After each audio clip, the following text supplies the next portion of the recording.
చంద్రబాబు నాయుడు గారు ఒక అచంచలమైన విశ్వాసంతో ఒక మంచి శాఖను నాకు కేటాయించారు. అందులో భాగంగా ఈరోజు వ్యవసాయ శాఖ, కోఆపరేటివ్ శాఖ మీద ఒక రివ్యూ తీసుకున్నాను. ఎందుకంటే మన ఖరీఫ్ స్టార్ట్ అవుతుంది. మొత్తం ఇంకా వ్యవస్థలన్నీ చిన్నాభిన్నం చేశారు. అసలు ఒకసారి రివ్యూ చేసి ఇవన్నీ వింటుంటే ఆశ్చర్యం కలుగుతుంది. ఏది ఏమైనా సరే మళ్ళీ వ్యవస్థలన్నింటినీ కూడా ఫస్ట్ గాడిలో పెట్టాలి. ఆ పనిలో ఉన్నాం. దీంతో పాటుగా ఖరీఫ్ సీజన్ స్టార్ట్ అవుతుంది. దానికి సిద్ధం చేయడానికి ఈరోజు సమావేశం పెట్టుకున్నాం. ఎక్కడ ఎవరు విత్తనం అందలేదనే మాట రాకూడదు, ఎరువులు అందలేదనే మాట రాకూడదు.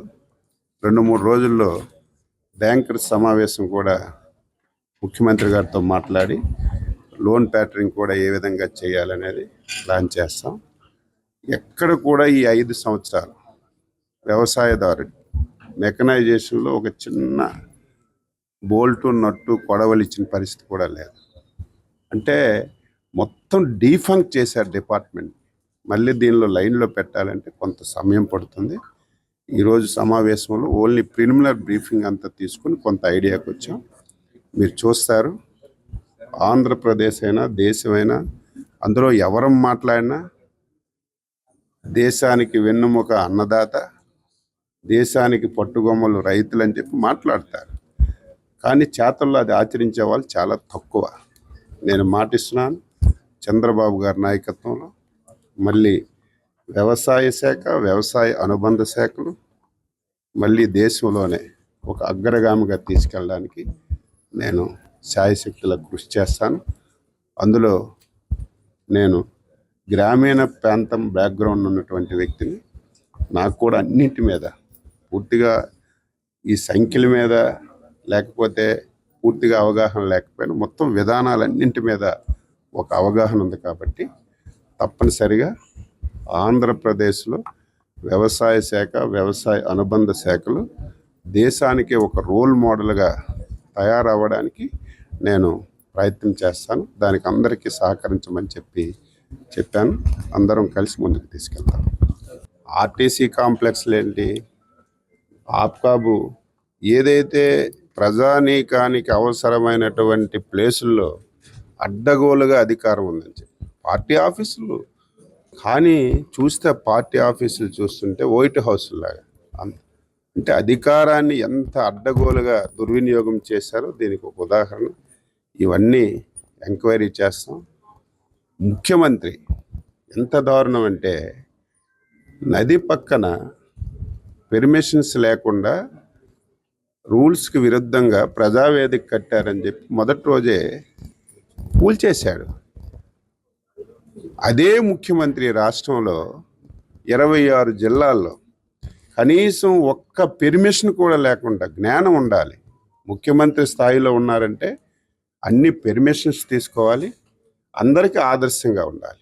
అటువంటి వ్యక్తి అధికారం ఉంది, ఈ రాష్ట్రంలో నేనే శాశ్వతంగా ఉంటాను, ఈ రాష్ట్రానికి శాశ్వతంగా నా పార్టీ ఉంటుందని చెప్పి మదమెక్కి విర్రవీగి మొత్తం ఆఫీసులన్నీ కూడా ఒక్కటంటే ఒకటి పెర్మిషన్ లేకుండా కట్టారు. అవన్నీ వెరిఫై చేస్తున్నాం. నిన్న లేదు మొన్న కేంద్ర కార్యాలయం కూడా కట్టారు.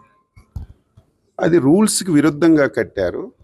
న్యాయస్థానాలు ఆదేశాలు ఇచ్చి ఇమీడియట్గా దాన్ని డిస్మాంటిల్ చేయమని చెప్తే ఆఫీసర్లు వాళ్ళ డ్యూటీ వాళ్ళు చేసి ఎరగొట్టారు. దానికి కూడా చంద్రబాబు నాయుడు బాధ్యత తీసుకున్న తర్వాత మా మీద పడ్డాడని రూల్స్కి వ్యతిరేకంగా మాట్లాడుతున్నారు. తెలుగుదేశం పార్టీ కక్ష సాధింపులకు మేము పోం, ఎవరి మీద వ్యక్తిగత దాడులకు పోం. చట్ట ప్రకారం ప్రజాస్వామ్యబద్ధంగా పరిపాలన చేయడమే తెలిసినటువంటి పార్టీ నాయకుడు. నేను మళ్ళీ చెప్తున్నాను, ఎవరి మీద కక్ష సాధింపులుండవు. నువ్వు వైసీపీ రొంగేసావు కదా, లక్షల రూపాయల కోట్లు ఖర్చు పెట్టి దాన్ని మళ్ళీ ఇంకొక రొంగ వేయడం కానీ, నీ బొమ్మలు ఉన్నాయని చెప్పి క్యాన్సిల్ చేయడం కానీ, ఇటువంటి విధానాలు ఎప్పుడు ఉండవు. పద్ధతి ప్రకారం పరిపాలన చేస్తాం. ఒక అచంచలమైన నమ్మకంతో 164 స్థానాలంటే ఆ దేశ చరిత్రలో వన్ సైడ్ మ్యాండేట్ ఇచ్చారంటే ఒక నమ్మకం విశ్వాసం ఇచ్చారు. ఆ నమ్మకాన్ని వమ్ము చేయకుండా పరిపాలన చేస్తామని చెప్పి తెలియజేస్తున్నారు. మీరు చూశారు, ఎప్పుడు కూడా న్యాయం న్యాయం, ధర్మం ధర్మం, ఎప్పుడైనా సరే ధర్మం గెలుస్తుంది.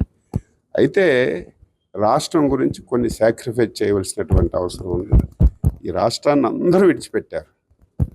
ఎవ్వరు కూడా 5 సంవత్సరాలు మాట్లాడడానికి అవకాశం లేదు.